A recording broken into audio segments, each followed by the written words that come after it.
Je me suis rendu compte que ce qui était le plus important, c'était rêver. Et donc de lire des pièces, bien sûr, vraiment les lire suffisamment pour savoir comprendre de quoi il s'agit au fond, mais après il s'agit de rêver. Et, euh, et je me rends compte que je ne suis jamais en inactivité cérébralement, je suis toujours en train de rêver à quelque chose qui fait partie de la construction d'une pièce. Et que si demain j'avais à mettre en scène certaines pièces que j'ai lues récemment, j'aurais déjà des idées parce que j'y ai déjà beaucoup rêvé. Je pense que c'est plus important le rêve que la théorie, surtout que les idées.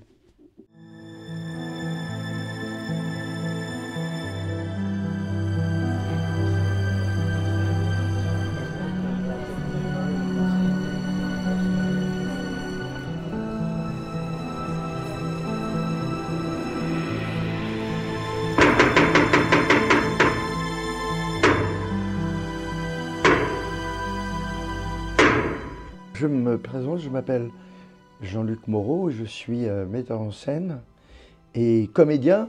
Et pourquoi metteur en scène et comédien? Parce que j'ai cherché, lorsque j'étais adolescent, je me disais quelle est l'activité que je peux faire et qui n'a aucun intérêt pour personne et en même temps qui est fondamentale.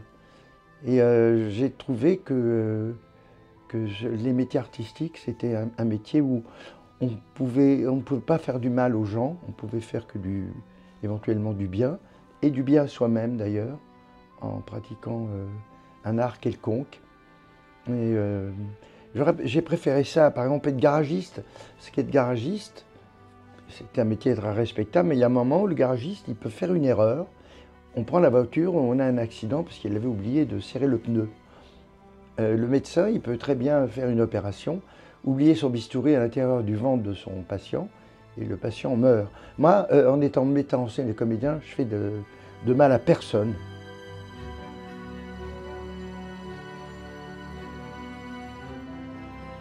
Ça dépend de ce que j'ai à jouer et ça dépend de ce que je mets en scène.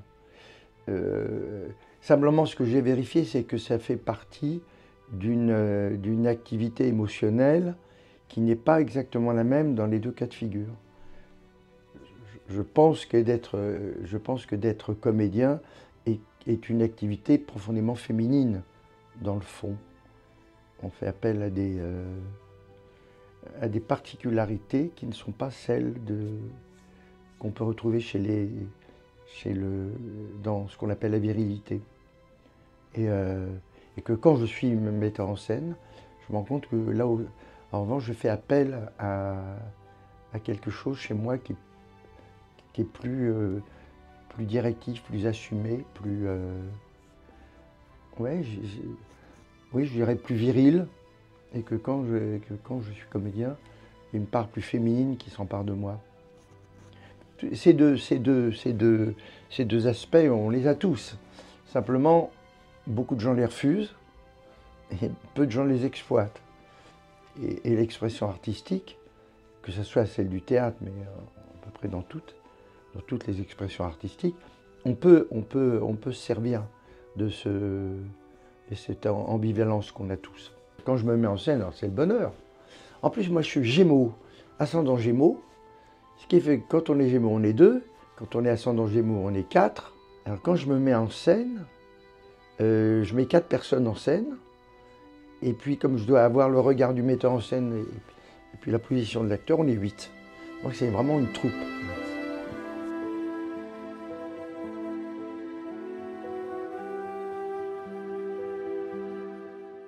Alors la pièce, un atelier pour deux, c'est Véronique Jeannot qui me... C'est moi qui lui ai donné la pièce, mais c'est elle qui m'a dit « Oh, c'est une super pièce, il faut vraiment qu'on la joue et que tu la joues ». Et moi, je n'étais pas complètement convaincu, je trouvais que la pièce était assez légère. Et puis, à la suite d'une lecture, quand j'ai entendu les gens réagir à la façon dont j'interprétais la pièce, je me dis, tiens, oui, c'est peut-être pas mal que je le fasse. Et, et donc j'ai décidé de la faire et à partir de ce moment-là, j'ai travaillé la pièce et je me suis rendu compte que la pièce était beaucoup plus complexe, beaucoup plus grave et finalement assez importante à jouer. Et donc ça m'a donné du plaisir à la mettre en scène. Maintenant, en tant que comédien, je me suis rendu compte que les rôles que je jouais bien, c'était les rôles que je ne travaillais pas. Ça veut dire que quand on lit un texte, il y a une évidence. On se dit, tiens, l'auteur a écrit des mots, mais j'aurais pu les écrire. Ça me convient, ça. Et je crois au moment où on interprète le rôle qu'on va jouer, c'est-à-dire celui que je joue ce soir, donc dans mon actualité immédiate, je suis la résultante de 40 années de réflexion sur le théâtre. Alors, le rôle que j'ai joué avant, il m'a encore aidé à travailler à ne pas travailler, je veux dire, celui que je vais jouer ce soir. Je pense c'est une sorte de résultante, comme si on était les couches d'un oignon, qui a différentes couches. Tous les rôles que j'ai pu jouer m'amènent finalement à un moment où ce que j'ai à faire ne nécessite pas de travail.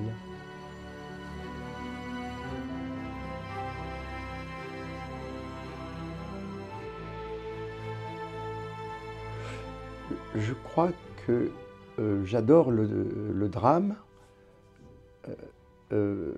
j'adore la tragédie, et je pense que je suis plus fort dans le drame et la tragédie que même dans la comédie, même si paradoxalement, c'est la comédie qui m'a nourri et qui fait que j'ai un certain succès. C'est la comédie. Et ça, c'est le fait du hasard. Parce que on se rend compte, enfin pour ma part, je me rends compte qu'on ne conduit pas sa vie. C'est une suite d'événements qui fait qu'on rencontre quelqu'un, que votre vie se bouleverse, qu'on rencontre un texte qui d'un seul coup devient emblématique de ce que vous représentez. Moi, quand j'étais tout jeune metteur en scène, le hasard fait qu'on m'a demandé de faire la mise en scène de « Viens chez moi, j'habite chez une copine », qui était devenu après un film, un truc assez célèbre. Mais j'avais aucune raison de mettre cette pièce en scène. Je trouve que ça a été un triomphe et après, j'ai pas arrêté toute ma vie. J'ai jamais été au chômage. C'est incroyable. J'ai toujours eu à la fois des propositions ou des choses que je fabriquais. Mais c'est vrai que le registre de la comédie m'a été profitable. Ça dit, si je regarde ce que je fais rarement, mais enfin je fais mon curriculum vitae cet après-midi pour un programme, je me suis rendu compte que j'avais autant travaillé dans le circuit privé que dans le circuit public. Et dans le circuit public, j'ai joué beaucoup de pièces, évidemment dont je ne parle jamais, mais qui étaient souvent des pièces dramatiques. Et quand j'étais Molière du meilleur comédien, c'était dans une pièce de Biédou qui s'appelle « Comment va le monde, monsieur, et le tour de monsieur ». Et c'était un truc complètement tragique, hein. Ça se passait dans les camps de concentration. Et donc ma vraie nature, en réalité, elle s'exprime mieux. Enfin, elle est plus proche de ce que... Quand j'ai joué Voltaire-Rousseau, le sujet était quand même dramatique. Le mec qui abandonne ses enfants à l'assistance publique, c'était un sujet qui était compliqué. Je crois que c'est René Char qui disait artiste, tu es toujours en retard sur ta vie. Et moi, je trouve que c'est une phrase qui, évidemment, est hyper angoissante, mais que je comprends bien. Et je me rends compte que c'est pas en termes de boulimie, c'est en termes de jouissance. C'est plus ça qui m'obsède, c'est jouir plus que travailler pour faire ou pour gagner de l'argent. c'est la rencontre avec une nouvelle écriture, une nouvelle expérience. C'est ça que je trouve, que je- après quoi je cours, et je cours avec frénésie. Et puis, il y a aussi un phénomène que maintenant je rencontre de plus en plus, c'est que maintenant je commence à comprendre un peu. Et donc, il y a des choses que je maîtrise mieux, que je suis moins bêta devant le fait théâtral, hein, je ne parle pas de la vie. Et maintenant, je suis capable de dire à un comédien qui me pose une question, je suis capable de lui dire je ne sais pas. Et fut un temps, j'avais toujours une réponse qui n'était pas forcément la bonne, mais je bottais en touche, quoi. Je m'en sortais avec un peu d'habileté. Et maintenant, c'est pas un problème de courage, c'est un problème que je me dis que c'est le chemin le plus efficace. C'est de dire les choses, même quand on est bête devant la question.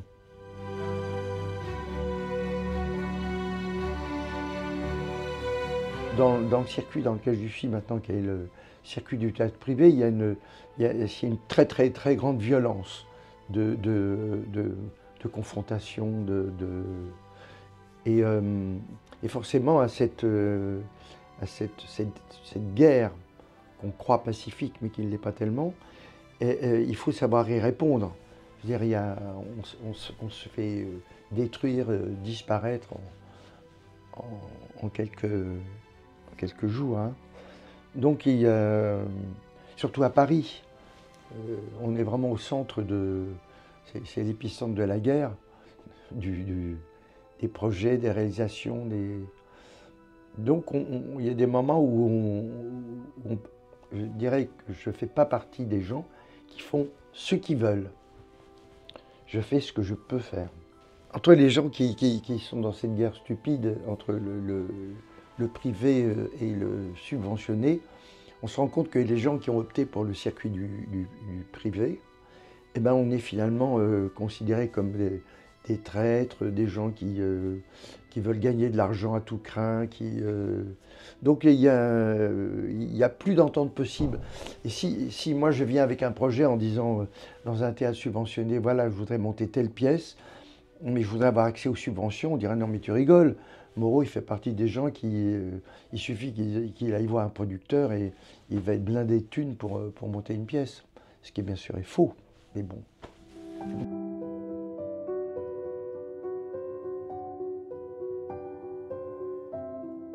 Un, un- un moment de théâtre, oui, c'est le jour où Éric Assous a eu le Molière du meilleur auteur. Et j'étais interprète dans la pièce et j'étais le metteur en scène. Et comme j'aimais beaucoup cet homme, ça a été une de mes très grandes joies. Après, j'ai écrit un bouquin qui s'appelle J'y étais. Ça veut dire que j'étais, je suis plus sensible à l'histoire des autres qu'à la mienne. Et donc, j'ai pas beaucoup de, j'ai des souvenirs, beaucoup de souvenirs, mais je pourrais pas en privilégier un. Tu vois, là, ce que je privilégie, finalement, ça me concerne indirectement. C'est mon ami à Sousse, et c'est pas moi directement.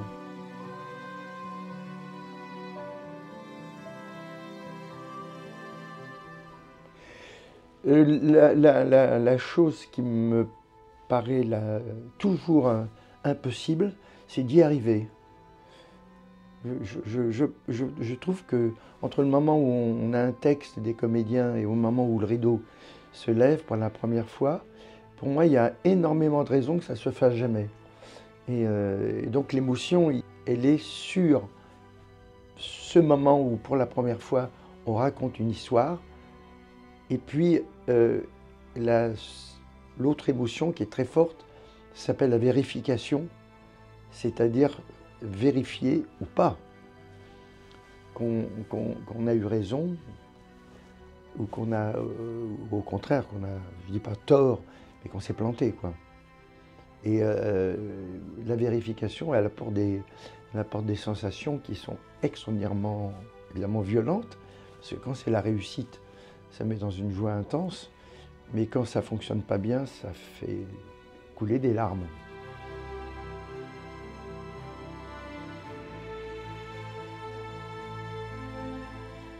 Je crois que pour moi, ça met très très longtemps.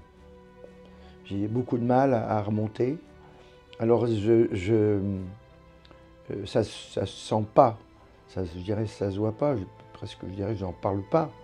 Mais c'est une lame de fond comme ça qui m'abîme quand même, qui me fait mal. Et j'ai beaucoup de mal, il me faut beaucoup de temps pour arriver à émerger et à faire disparaître. C'est pas le souvenir, mais c'est les émotions, quoi. Et comme on fait un métier qui n'est pas un métier intellectuel, qui est un métier émotionnel uniquement, sensuel, les émotions, bizarrement, les idées, on peut les chasser, mais on a du mal à éteindre des émotions qu'on a eues. Elles sont là en nous, elles persistent. Quand ce sont des émotions de bonheur, évidemment c'est merveilleux, mais quand ce sont des émotions dramatiques, eh ben c'est très, très dur. Et je crois que ça, c'est vraiment la distinction qu'on peut avoir dans les métiers artistiques, que ce soit les comédiens ou je sais pas, un danseur. Je pense qu'on a tous cette même fréquence émotionnelle.